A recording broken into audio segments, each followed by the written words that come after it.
The three young reservists snickered as Sergeant Lorna Briggs entered Fort Brennan's gym, her quiet demeanor and unassuming appearance marking her as what they called a paper soldier. But when the tape on her wrist slipped during warm-ups, revealing 9 precise burn marks, Major Kendall Hayes's expression changed from casual observation to stunned recognition. Fort Brennan's main gymnasium echoed with the sounds of military fitness training, the rhythmic thud of heavy bags, the metallic clang of weights, and the sharp commands of drill instructors pushing soldiers through their paces. The facility served both active duty personnel and reservists, creating a mixing ground where weekend warriors trained alongside career soldiers. Afternoon PT sessions were particularly intense, as soldiers prepared for upcoming deployments or maintained readiness for rapid activation. The gym's atmosphere was competitive and often unforgiving, where reputation was built through demonstrated capability and respect was earned through proven performance under pressure. Sergeant Lorna Briggs moved through the world with the quiet efficiency of someone who had learned that survival often depended on being underestimated. At 38, she possessed an unremarkable appearance that served as perfect camouflage average height. Brown hair pulled back in a regulation bun and a demeanor that suggested administrative duties rather than combat operations. Her uniform was always immaculate, but bore no special insignia or ribbons that would hint at extraordinary service. What most people couldn't see was the network of scars hidden beneath her long sleeves, the result of operations that didn't appear in any official records. Her eyes held the 1,000-yard stare of someone who had seen too much, but she had learned to mask it behind a facade of bureaucratic competence. Briggs had spent 15 years in special operations, conducting missions that required absolute secrecy and left no room for error or recognition. Her current assignment to Fort Brennan's Logistics Division was supposed to be a quiet transition toward retirement, a chance to serve out her remaining years without the constant stress of life or death decisions. But old habits died hard, and Briggs maintained the physical conditioning and tactical awareness that had kept her alive through operations in countries that didn't officially exist on military maps. The central challenge Briggs faced was the constant assumption that her quiet demeanor and administrative assignment indicated a lack of combat experience or warrior credentials. Younger soldiers, particularly reservists eager to prove themselves, often dismissed her as a paper soldier who had never faced real danger or contributed meaningfully to military operations. This misperception created situations where her expertise was ignored and her authority questioned, forcing her to choose between maintaining her low profile and demonstrating capabilities that could compromise the classified nature of her previous service. The opportunity to address the misconceptions about her background arose during a routine PT session when 3 reservists, Corporal Jake Morrison, Specialist Amy Chen, and Private First Class Marcus Thompson, began making disparaging comments about desk jockeys and paper soldiers who they believed diluted the military's warrior culture. Their comments were directed at Briggs, who had entered the gym wearing the standard PT uniform but moving with a precision that suggested extensive training. Morrison, a 24-year-old infantry reservist with 2 deployments to Afghanistan, was particularly vocal in his criticism. "Look at that," he said loudly enough for Briggs to hear. "Another paper pusher trying to play soldier? Bet she's never been outside the wire, never had to make life or death decisions." His companions laughed, encouraged by his bravado and secure in their assumption that they were dealing with someone who couldn't challenge their assessment. Briggs faced a critical decision: ignore the comments and maintain the low profile that had served her well in her transition to administrative duties, or respond in a way that would demonstrate her capabilities while potentially compromising the classified nature of her background. The choice was complicated by her understanding that these young soldiers represented the future of the military and needed to learn important lessons about respect and the danger of making assumptions based on appearances. Briggs's approach was measured and strategic, reflecting her years of experience in situations where the wrong move could have fatal consequences. She would demonstrate her capabilities through actions rather than words, allowing her physical conditioning and tactical skills to speak for themselves while avoiding any direct discussion of her classified background or specific operations. Her plan involved accepting any challenge the reservists might offer, whether in physical training, sparring, or tactical exercises, and using these opportunities to educate them about the danger of underestimating potential opponents. The approach required careful calibration. She needed to be impressive enough to earn their respect without revealing capabilities that might raise questions about her true background. The strategy also included maintaining absolute operational security regarding her previous assignments while still demonstrating the competence and warrior mindset that had made her successful in special operations. This balance was crucial, as any slip that revealed classified information could compromise ongoing operations or endanger personnel who were still conducting similar missions. Briggs understood that her response would be observed by other soldiers in the gym, creating an opportunity to influence attitudes and behavior beyond just the 3 reservists who had challenged her. Briggs's first response to the reservists' provocations was to begin her workout routine with a display of physical conditioning that immediately challenged their assumptions about her capabilities. Her warm-up included exercises that most soldiers would consider a complete workout: perfect form push-ups, pull-ups executed with military precision, and core exercises that demonstrated strength built through years of demanding training. Morrison watched with growing unease as Briggs effortlessly completed repetitions that would challenge soldiers half her age. "Maybe she's in better shape than I thought," he admitted quietly to Chen, though his tone still carried skepticism about her combat credentials. "But being fit doesn't make you a warrior. I bet she's never had to shoot anyone, never had to make the hard decisions that real soldiers face." Briggs heard the comment, but didn't respond directly, instead moving to the heavy bag where her striking technique immediately revealed extensive martial arts training. Her combinations were economical and devastating, each strike delivered with the precision of someone who understood that in real combat, every movement had to count. The sound of her strikes echoed through the gym, drawing attention from other soldiers who recognized the difference between fitness training and combat preparation. The display was having its intended effect, causing the reservists to reconsider their initial assessment while still maintaining their challenge to her warrior credentials.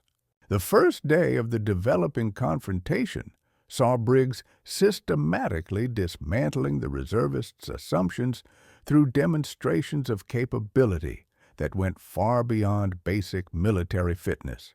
Her performance on the obstacle course was flawless. Her marksmanship scores were perfect, and her tactical knowledge during discussion sessions revealed understanding that could only come from extensive field experience. Morrison's confidence began to waver as he realized that Briggs possessed skills that exceeded his own despite his combat deployments. "She knows her stuff," he admitted to his companions. "But I still don't think she's seen real action. There's a difference between training and combat, and I can usually tell who's been there." His determination to prove his point led him to escalate the challenge, suggesting hand-to-hand combat training where he believed his youth and aggression would overcome her technical skills. Chen and Thompson were less certain, having observed Briggs's performance with growing respect and recognition that they might have misjudged her background. "Maybe we should back off," Chen suggested. "She's obviously not what we thought, and I'm starting to think we might be making a mistake." But Morrison's pride was invested in proving his initial assessment correct, leading him to push for a direct confrontation. The tension in the gym was building as other soldiers began to take notice of the developing situation, creating an audience for what was becoming a test of more than just physical capabilities. The confrontation between Briggs and the reservists had attracted the attention of several senior NCOs and officers who recognized the potential for both education and embarrassment depending on how the situation developed. Master Sergeant Rodriguez, the gym's supervisor, watched with interest as he recognized signs of extensive combat training in Briggs's movements and demeanor. Major Kendall Hayes, who had been observing from the gym's administrative office, began to take a more active interest as he noticed details about Briggs that suggested she might not be the administrative soldier her current assignment indicated. Her tactical awareness, physical conditioning, and the way she carried herself all suggested extensive field experience that didn't match her personnel file. Other soldiers in the gym began to gather as word spread about the challenge developing between the quiet sergeant and the vocal reservists. The audience included both supporters of the reservists, who believed their combat experience gave them credibility, and more experienced soldiers who had learned to recognize genuine capability regardless of its source. The growing attention created additional pressure for both sides.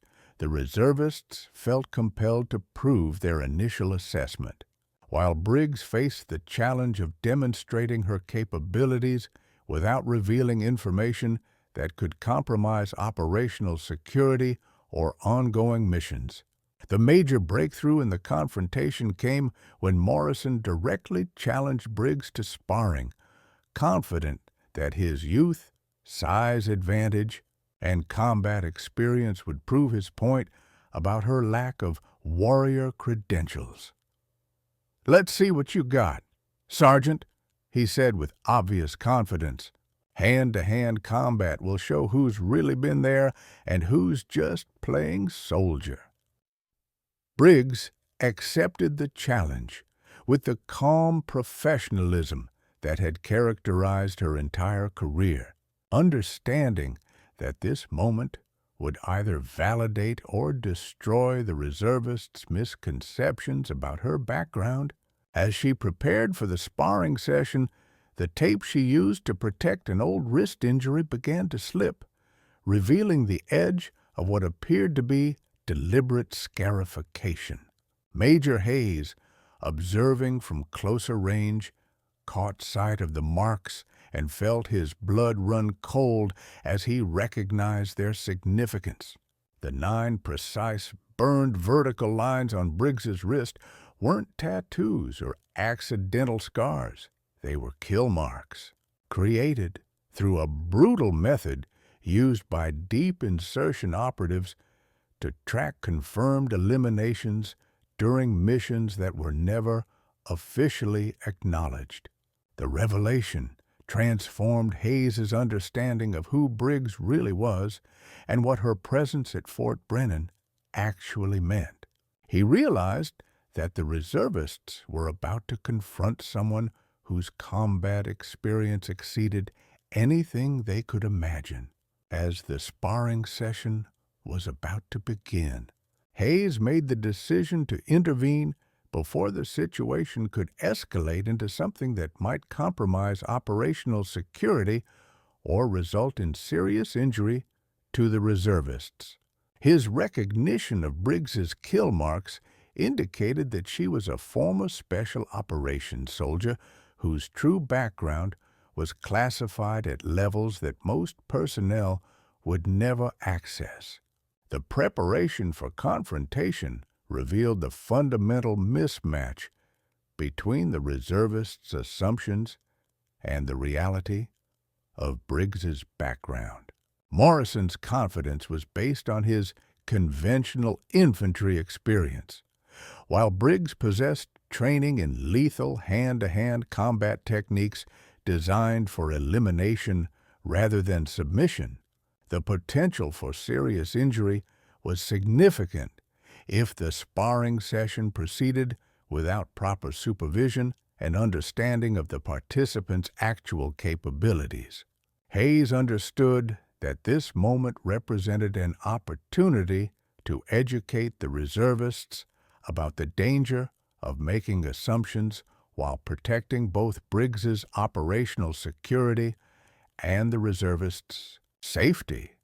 His intervention would need to reveal enough truth to command respect while maintaining the classified nature of operations that remained sensitive. The situation required careful handling to achieve educational objectives without compromising national security or creating diplomatic incidents that could affect ongoing operations. The crisis reached its peak when Morrison lunged forward to initiate the sparring session. Confident in his ability to prove his point about Briggs's lack of combat credentials, but his attack was met with a response that demonstrated the vast difference between conventional military training and the lethal efficiency of special operations conditioning. Briggs moved with economical precision, deflecting Morrison's aggressive advance and positioning herself for a counterattack that could have ended the confrontation with serious injury. The speed and skill of her response shocked everyone present, including Morrison, who found himself completely outmatched by someone he had dismissed as a paper soldier. Her movements were those of a professional killer, honed through years of operations where failure meant death and hesitation was fatal. The reservists realized they were facing someone whose capabilities exceeded anything they had encountered in their military experience. But the most shocking moment came when the tape on Briggs's wrist completely came loose during the brief exchange, revealing the full extent of the burn marks that Hayes had partially glimpsed.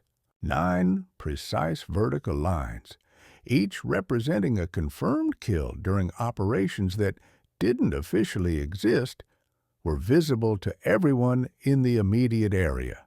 The marks were created using a method that involved burning the skin with heated metal, a brutal but permanent way of tracking eliminations during missions where traditional record-keeping was impossible.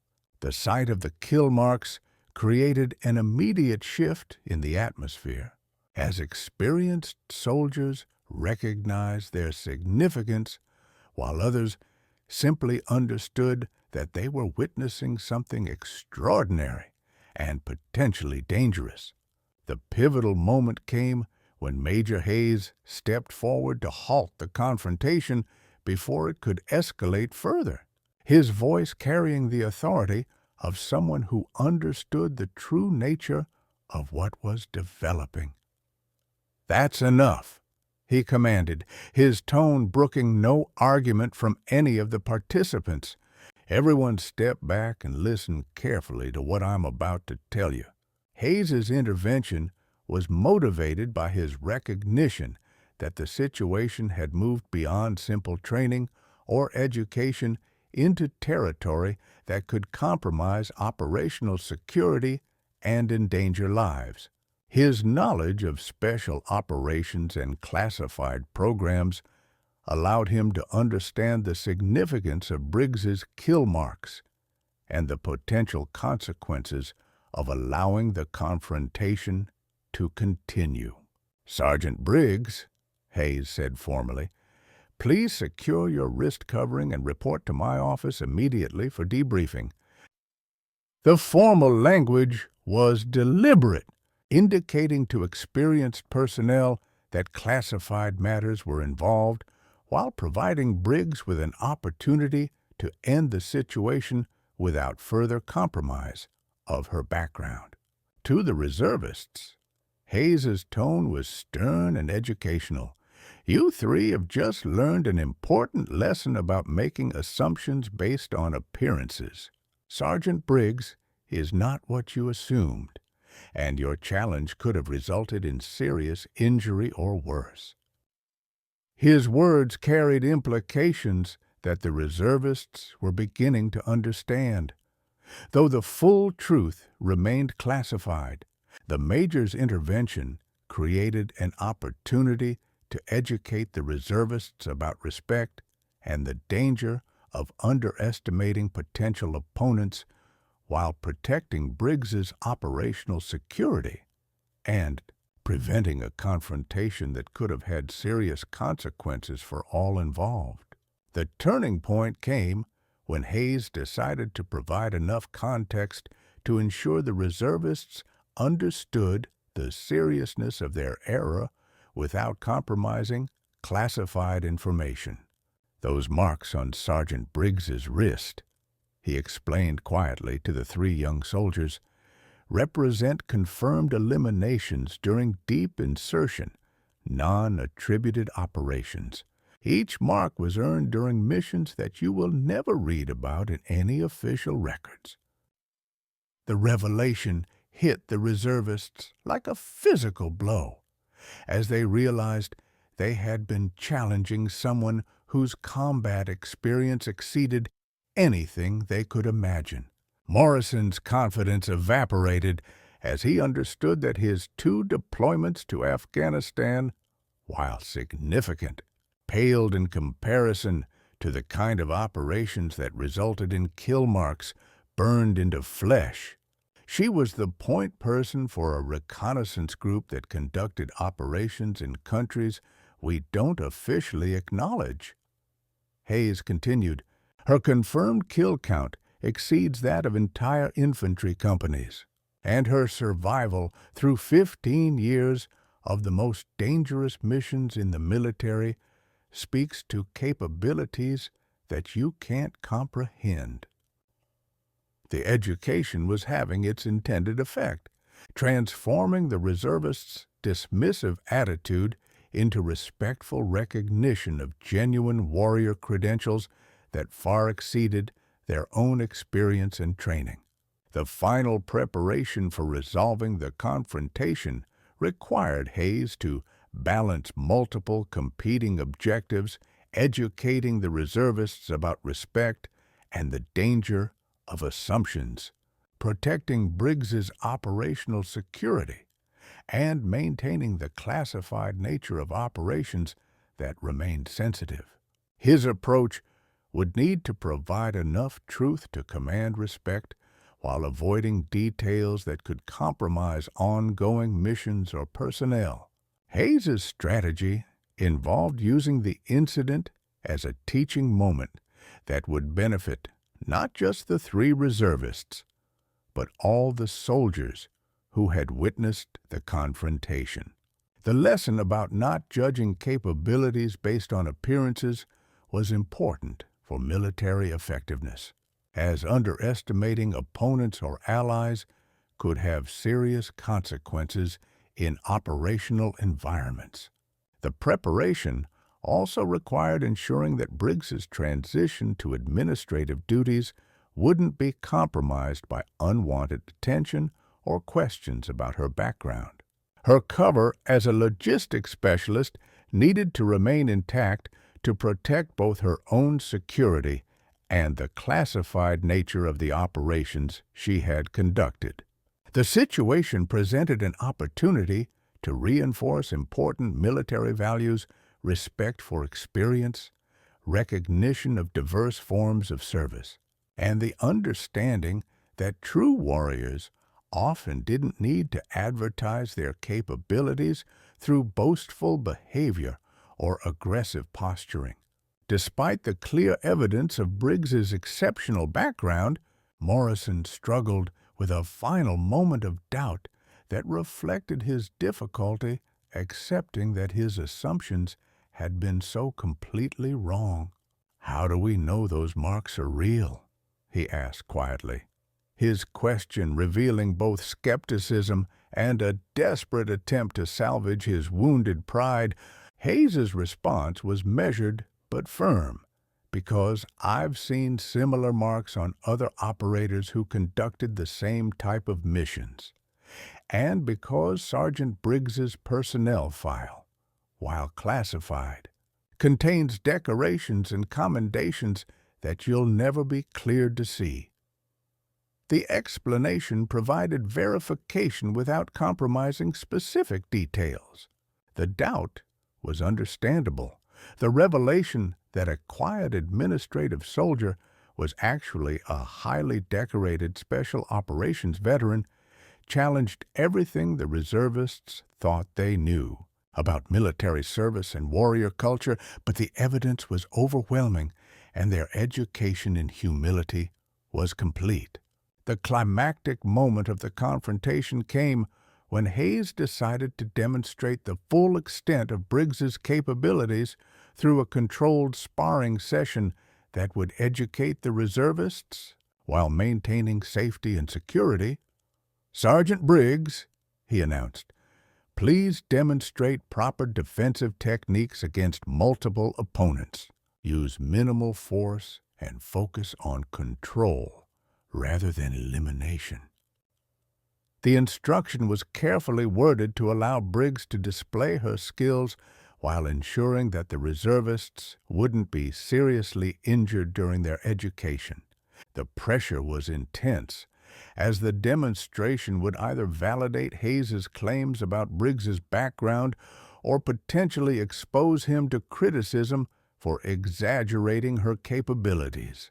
The gathered soldiers watched with intense interest as Briggs prepared to face all three reservists simultaneously, her calm demeanor contrasting sharply with their obvious nervousness and growing recognition that they were about to confront someone whose abilities exceeded their own. The initial phase of the demonstration revealed the fundamental difference between conventional military training and the specialized skills developed through years of special operations. The reservists' attacks were predictable and telegraphed, based on techniques learned in basic training and refined through limited combat experience. Briggs's responses were fluid and economical, requiring minimal effort to neutralize their advances while positioning herself for counterattacks that could have been lethal if she had chosen to follow through. Morrison's size and strength advantages were negated by Briggs's superior technique and tactical awareness. Chen's speed was insufficient to overcome Briggs's anticipation and positioning. Thompson's aggression was redirected and used against him through leverage and timing that demonstrated years of advanced training. The reservists found themselves repeatedly off balance, controlled, and vulnerable to techniques that they didn't recognize and couldn't counter effectively. The critical moment came when Briggs demonstrated a technique that clearly originated from lethal combat training, rather than sport martial arts or conventional military hand-to-hand combat. Instruction. Her movement was so precise and efficient that experienced observers immediately recognized it as a killing technique that had been modified for training purposes. "That's enough," Hayes called out, ending the demonstration before it could progress to techniques that might reveal too much about Briggs's specific training or capabilities.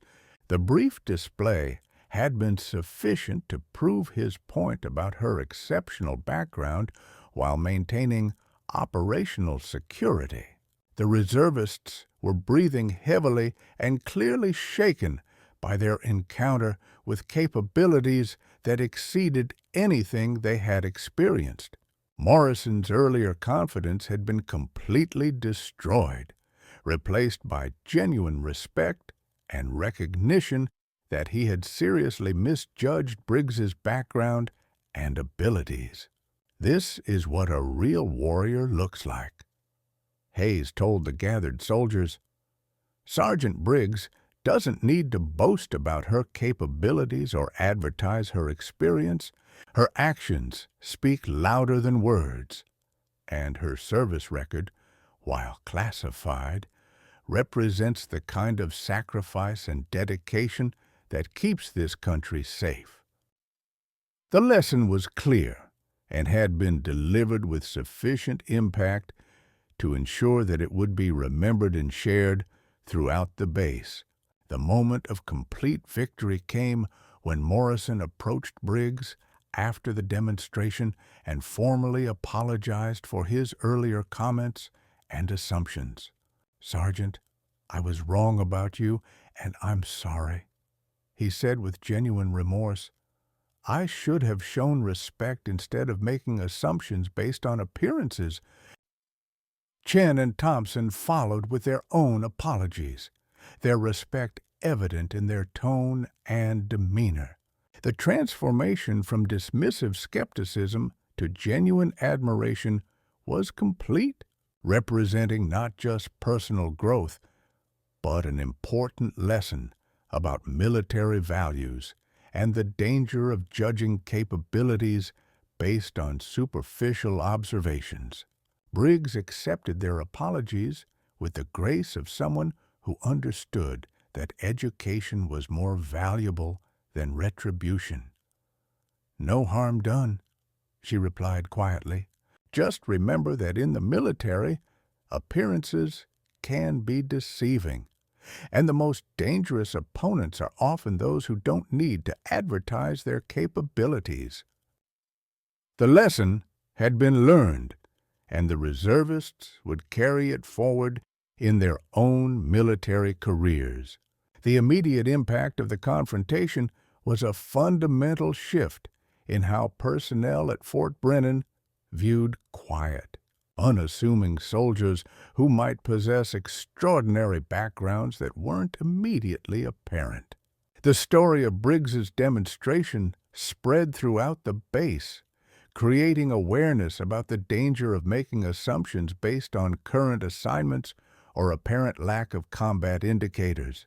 The three reservists became advocates for respectful treatment of all personnel, sharing their experience as a cautionary tale about the importance of recognizing that military service took many forms, and that warrior credentials weren't always visible or advertised.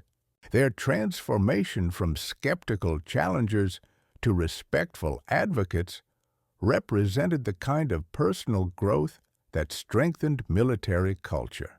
Major Hayes used the incident as a case study in leadership training, emphasizing the importance of recognizing and utilizing the diverse capabilities that existed within military organizations. The lesson about not underestimating personnel based on appearances became part of the standard curriculum for junior officers and NCOs. The long-term impact of Briggs's revelation extended beyond Fort Brennan to influence how the military approached the integration and utilization of special operations veterans who were transitioning to conventional assignments. Recognition that these personnel possessed valuable capabilities that could be lost if not properly identified and utilized led to policy changes in personnel management and assignment procedures.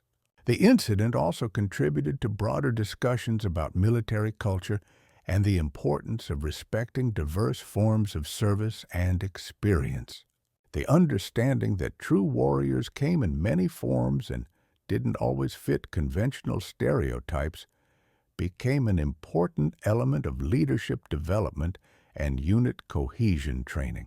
Briggs's story became part of military folklore, representing the principle that capability and experience were more important than appearance or current assignment in determining an individual's value to military operations and organizational effectiveness. 6 months after the gym confrontation, Briggs received a visit from Morrison, who had been selected for officer candidate school and wanted to thank her for the lesson she had taught him. "Sergeant," he said formally, "that day in the gym changed how I think about leadership and respect. I wanted you to know that I'll carry that lesson with me throughout my career." Briggs smiled, pleased that the confrontation had resulted in positive growth rather than lasting resentment. "Good leaders learn from every experience," she replied. "The fact that you can acknowledge your mistakes and grow from them tells me you'll be a fine officer." As Morrison left, Briggs reflected on the irony that her most important contribution to military education had come not through classified operations or combat missions, but through a simple demonstration of the principle that true strength didn't need to advertise itself to be effective. The quiet warrior had found a new way to serve, teaching lessons about respect, humility, and the danger of assumptions that would influence military culture long after her own service ended.